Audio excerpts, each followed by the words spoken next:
with Stephanie Langston. She is live in Donelson, where she spoke to a survivor of this tornado. Stephanie, tell me more. Well, Danielle, Linda Bennett's story of survival and faith is one these neighbors will never forget. While her new home sits on the property today, that day 2 years ago, her house was wiped out with Linda inside, so she took the fetal position and prayed. I could hear the walls, cracking. I could hear electricity popping. I could hear shifting and moving. My body was like I was on a roller coaster ride going 100 miles an hour. I was shaking so hard.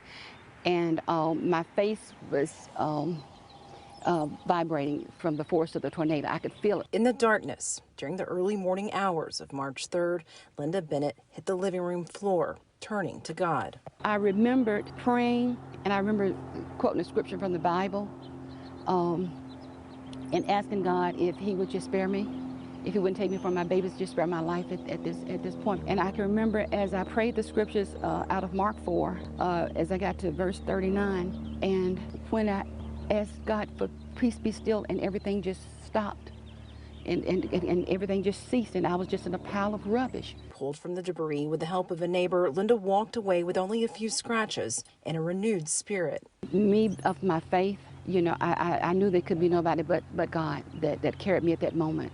Because when it was all over with, my home was just gone.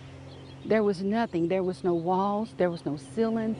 There was nothing. My house was gone. But as daylight broke, her faith reassured. At the top of the pile of rubble on a wooden beam, her T-shirt with a cross flapped in the wind, serving as a beacon of light for the broken community in the days of recovery that lay ahead. It was stuck to there from the tornado.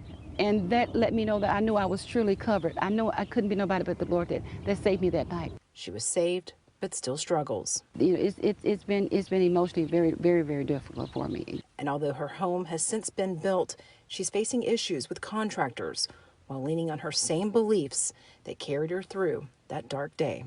I'm of strong faith, and I'll continue to go, and I'll continue to persevere. So I'll get through this. I'll get through it. There's no doubt she is a strong woman. Now, as we look around the neighborhood today here in Stanford Estates, it's evolved a lot even in just the last year. There's a number of new houses. Many neighbors have since moved, while rebuilding still continues in areas of this neighborhood. Danielle?